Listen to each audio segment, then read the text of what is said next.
네, 소개받은 박경옥입니다. 저는 지금 36년째 지역사회 보건 현장에서 몸을 담고 있는 사람으로서 오늘 정책 토론회를 통해서 너무나 할 말이 많은데 15분 동안 조금 울분이 섞이더라도 이해 좀 해주시고, 지금 보건소의 간호직, 특히 간호사들의 그 위치를 좀 생각해 보면 어떤 부분이 있느냐 하면 손과 발만 있지 머리는 없는 행복이거든요. 그래서 이런 토론회를 통해서 손과 발이 열심히 뛰는 만큼 굉장히 머리도 많이 만들어 가야 되지 않을까라는 말씀을 드려보고 싶고, 간호 정의를 알기 때문에, 저력이 있기 때문에 기대를 좀 해보겠습니다. 그럼 오늘 제가 말씀드릴 순서는 전문 간호사 제도 일반적인 현황이고, 그리고 제도에 대한 문제점, 그리고 보건 전문 간호사를 어떤 식으로 좀 더 키워나갈 수 있을지, 그런 정책적인 제안을 한 3가지 드리고 싶습니다. 먼저 전문 간호사 제도에 대한 일반적인 현황입니다. 이 제도는 의료법 78조 1항에서 4항의 내용이 담겨져 있는데 시행된 연도가 2003년도 12월부터입니다. 그리고 보건복지부령을 통해서 좀 더 전문 간호사 자격에 대한 인정에 관한 규칙을 세부적으로 담았죠. 3조하고 4조에 그 내용들이 담겨져 있는데, 자격 인정에 대한 것들은 3조에 담겨져 있고, 그리고 전문 간호사의 교육 과정에 대한 것들을 4조에 담았습니다. 구체적인 내용들이 담겨져 있는 거고, 유인물을 보시면 알 것 같고, 여기에서부터 전문 간호사는 대학원 과정으로 편성이 됐다라고 볼 수 있습니다.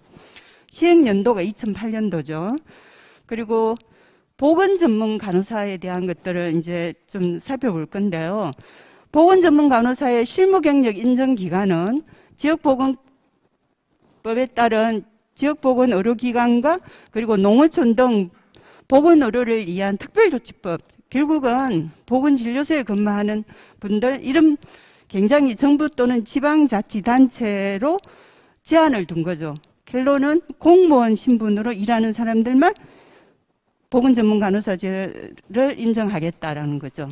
참고로 13개 분야의 우리나라 전문간호사 영역이 있는데, 그중에 보건간호사가 굉장히 시작점은 처음부터 많이 출발을 했다라고 볼 수 있습니다.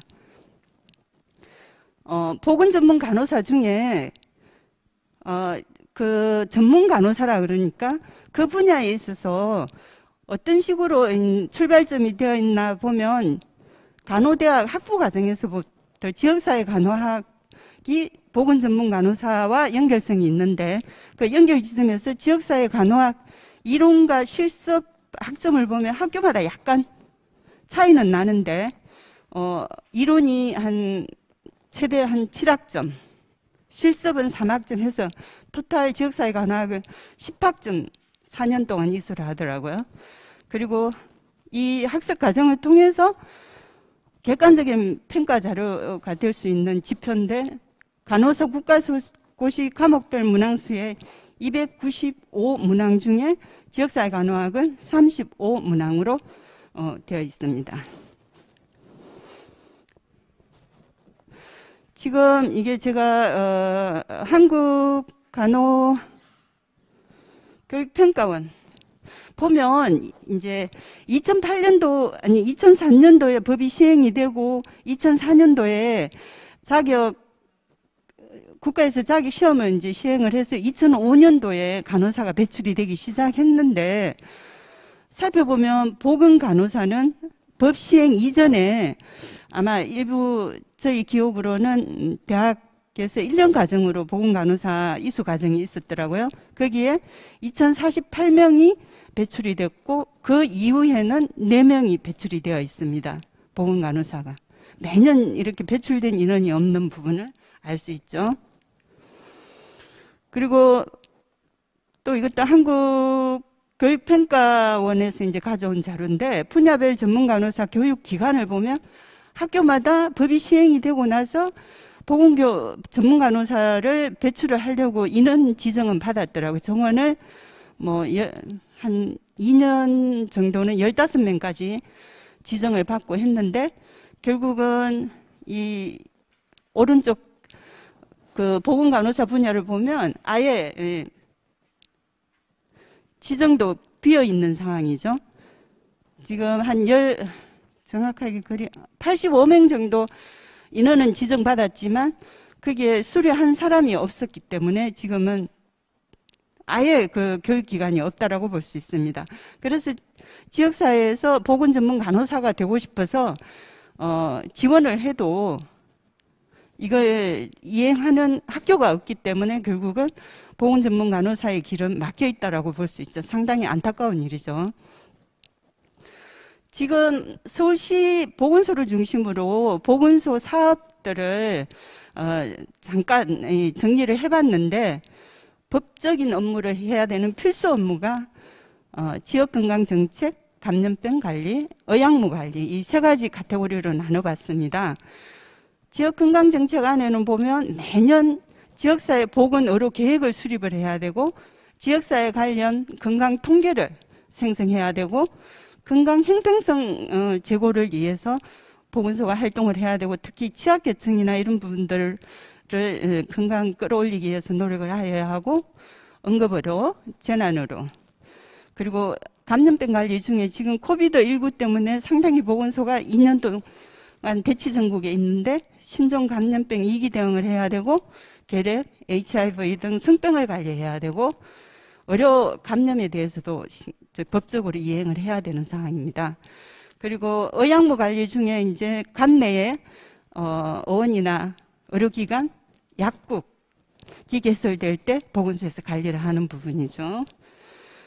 그리고 필요 업무에 대한 걸 말씀드리겠습니다.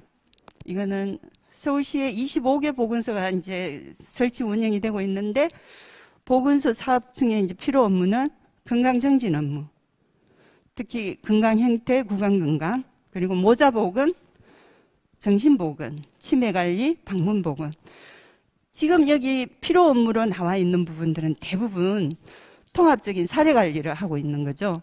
아까 발제 첫 번째 시간에 손 회장님께서 전반적인 통합보건사업까지 다 하고 계시는데, 보건진료소장님들이 하시는 그런 업무들을 보건소에서 필요로 하는 업무들이고, 서울시에서는 25개 보건소마다 이런 사업들을 하고 있습니다.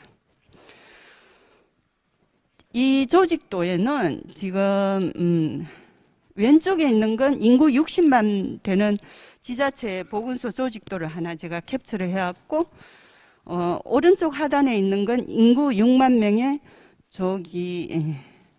지금 보건소장을 구하지 못해서 굉장히 언론에서 많이 부각된 지자체 조직도를 하나 캡처를 해봤는데요. 보건소가 지금 많게는 부서가 4개나 5개 부서가 있고, 서울시에도 3개 부서밖에 없는 데도 있긴 합니다. 그리고 인구가 많지 않은 지자체 지방 소도시에는 보면 2개 정도의 조직도가 배치가 되어 있습니다. 해서 이런 조직도를 통해서 아까 필요 업무와 필수 업무들을 하고 있습니다. 아쉽게도 이 5개 과가 설치가 돼서 보건소마다 나름 운영을 하고 있지만, 가장의 위치에는 간호직 가장이 없는 데가 많이 있습니다. 보건소장은 서울 같은 경우는 거의 업무직이 다 배치되어 있고, 부서마다 저렇게 과가 많이 있음에도 불구하고 간호직 가장이 없는 부서 자치구가 서울시에도 현재 많이 존재하고 있습니다.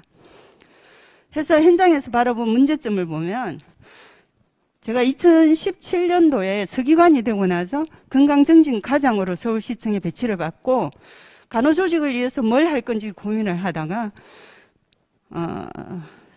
그때 공조직에서는 예산이 미리 편성이 돼야 되는데 좀 예산이 많지 않아 가지고 급하게 서울시 지자체 보건인력 노동 실태 및 개선 방안을 연구를 했는데 그 연구 내용에 보면 아까 최은희 교수님께서도 보건소에 비공무원이 많다라는 얘기들을 했는데 서울시도 정말 심각한 수준이라 그 통계를 보니까 한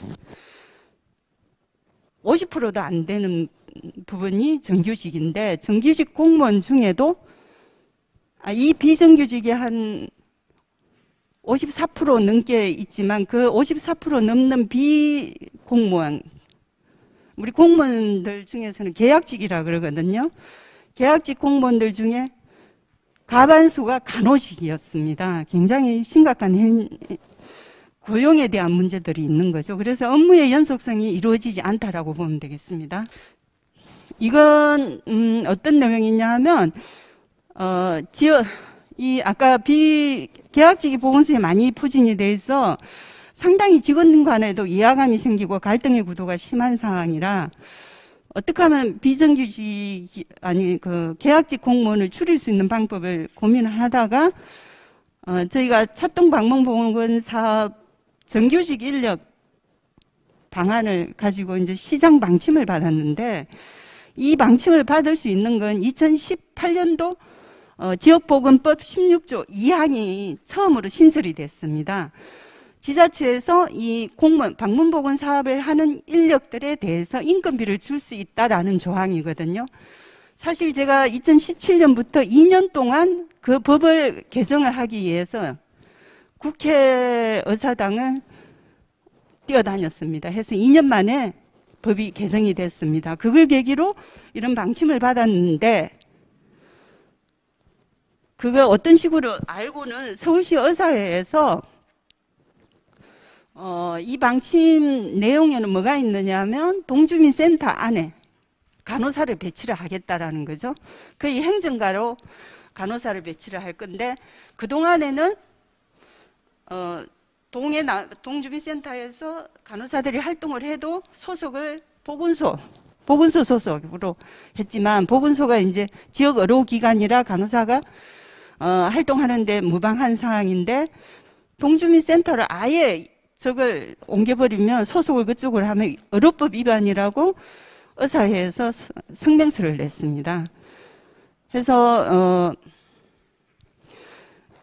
컨텐츠를 만들어가는 중에 이렇게 언론 플레이를 하는 사항이 있었는데 일단 저희가 중단할 수 없는 상황이라 그 성명서를 토대로 특히 공무원들은 언론 플레이에 대해서 굉장히 취약한 상황이라 하던 정책도 멈출 수밖에 없는 상황이거든요. 거기에서 멈추지 않고 저희는 처음에는 세 군데 형평성을 고려해서 일반 변호사 그리고 의사 출신의 변호사, 간호사 출신의 변호사 세 분에게 공통으로 법률 자문을 구했더니 의사회에서 언론 플레이한 부분들은 의료법 위반이 아니다라고 공통적인 의견을 주셔서 강행을 하게 됐습니다. 해서 2018년부터 저희 이 방침을 받고 2019년, 2년에 걸쳐서 저기 서울시에서는 동주민센터 소속으로 SOS 돌봄센터 간호사라는 명칭을 가지고 한 동에 사회복지사 1, 간호사 1 해서 2인 1조가 돼서 이제 근무를 하고 있는데 코로나 때문에 이게 확대되지는 않았지만 저희 꿈은 424개 동, 서울시 424개 동에 SOS 돌봄 간호사들이 동마다 한 명씩 배치되는 거대한 꿈을 가지고 지속적으로 마음은 달리고 있습니다. 그리고 또 문제 하나는 지금 간호직 일반 공무원들은 승진이 굉장히 중요한 상황이잖아, 그죠? 근데 승진의 가점 대상에 있어서 보건 전문 간호사는 점점점 이 명분을 잃고 있습니다. 특히 8급에서 7급, 7급에서 6급 되는 거는 되는 데는 소요 시간만 지나면 자동 승진이 될 수 있는데 6급에서 5급 되는데 굉장히 많은 공을 들여야 되고 시간도 많이 필요로 한데 거기에 보건 전문 간호사 자격이 빠져 있습니다. 해서 별로 보건 전문 간호사에 대한 메리트가 없기 때문에 지역 현장에 있음에도 불구하고 간호사들이 대부분이 사회복지사 자격증을 득하고 있습니다. 또 하나의 문제점은 뭔가 하면 좁은 문턱으로 전문가를 찾는 지역 현장 해가지고 제가 언론에 나온 여러 가지 기사를 캡처를 해봤는데 상당히 보건소장들을 구하지 못한다고 최근 들어서 더 많이 언급이 되죠. 뭐 4번째 채용 공고, 3번째 채용 공고 이렇게 행정 낭비를 하고 있는 부분들이 있습니다. 아까 최 회장님께서 손교선 회장님께서 굉장히 고급 전문가들이 열심히 인력들이 뛰고 있다라고 하는데 이런 언론에 나온 기사들을 보면서 보건진료소장님이 보건지소소장도 되고 좀 더 발전돼서 보건소장도 왜 할 수 없을까? 점점점 발전해서 그 안에서 굉장히 중요한 경험을 가지고 보건소장까지 갈 수 있는 부분인데 라는 좀 아쉬운 생각을 해보게 됐고요. 특히 최근에 보니까 지방의 어느 지자체에서는 하늘의 별따기인 의사보건소장을 못 찾아서 결국은 농업직 보건소장이 직무대응을 하고 있다라는 언론도 접할 수 있었고, 그리고 한의사 간호사 보건소장에게도 보건소장의 기회를 주자라고 지금 남인순 의원이 법을 발의하고 있는 상황인데 저희 희망사항도 이게 잘 좀 통과가 돼서 현실에 그래도 전문가들이 많이 있기 때문에 좀 둘러보고 쉽게 보건소장들이 누구나 좀 앉을 수 있는 그런 날이 왔으면 하는 생각입니다. 해서 전문성 강화를 위해서 저는 3가지 안을 가지고 와봤습니다. 일단 아까 그 보건소장이나 이런 분들 이런 자리도 전문가가 없다라고 하지만 우리가 30년, 40년 현장의 경험들을 가지고 왜 전문가 인정을 타인들로부터 받지 못할까라는 생각을 깊이 고민을 해봤는데 결국은 간호대학 학부 과정에서부터 보건전문 간호사 영역이 확대가 돼야 된다고 생각합니다. 지금 실무 역량을 좀 더 키워서 지금 보건교사는 학부 과정 안에서 교육 과목을 이수하면 보건교사가 되는 상황이니까 그것처럼 보건 간호사도 특수성이 있기 때문에 일단 학부 과정에서 뭐 기획력이나 행정력 이런 리더십 전반적인 관리자가 되기 위한 교육을 학부 과정에서부터 담아야 된다고 생각합니다. 두 번째는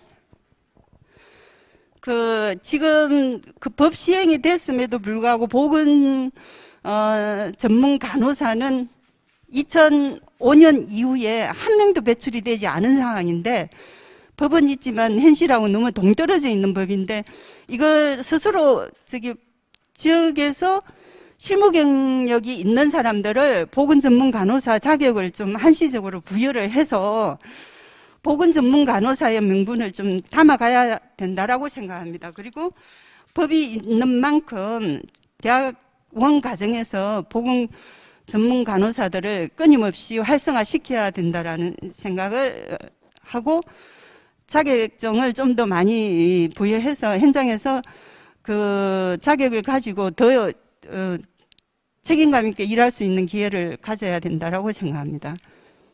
그리고 다음은 마지막 정책 제안인데요. 공무원 가점 대상에 있어서 보건 전문 간호사 확대를 해야 된다. 물론 사회복지사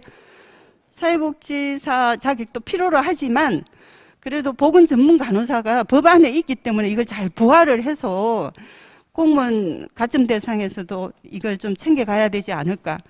어떻게 보면 내부적인 니네 공무원 사회 안에서 이거는 이루어져야 되는데 뭐 이런 과제를 가지고 정책 토론을 가져왔냐라고 반문을 하실 수도 있지만 이제 지자체 안에서 행정을 하시는 분들도 대부분 정치인들과 같이 하기 때문에 간호정의회에서 뭔가 이런 또 간호정의회와 저희 또 많은 손을 잡고 일을 해봤기 때문에 저력을 알기 때문에 이런 데 제안을 하게 됩니다. 외부에서 목소리를 담아야지 행안부나 이런 데 목소리가 전달이 되는 상황이더라고요. 저희 간호의료수당이 한 35년째 지금 5만 원에 멈춰 있는 상황인데, 그 또 끊임없이 문을 두드려서 일반 행정적인 차원으로 이렇게 여제를 풀려니까 풀리지 않더라고요. 그래서 외부에서 정치적으로 이렇게 계속 목소리를 내주시면 언젠가는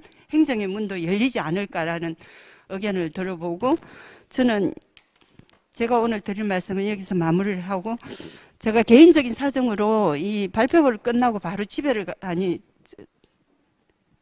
도로 돌아가야 되는 상황이라 토론회 끊임없이 지켜보면서 지역사회 간호사들을 위한 발전적인 역할을 하기 위해서 노력해 보겠습니다. 감사합니다.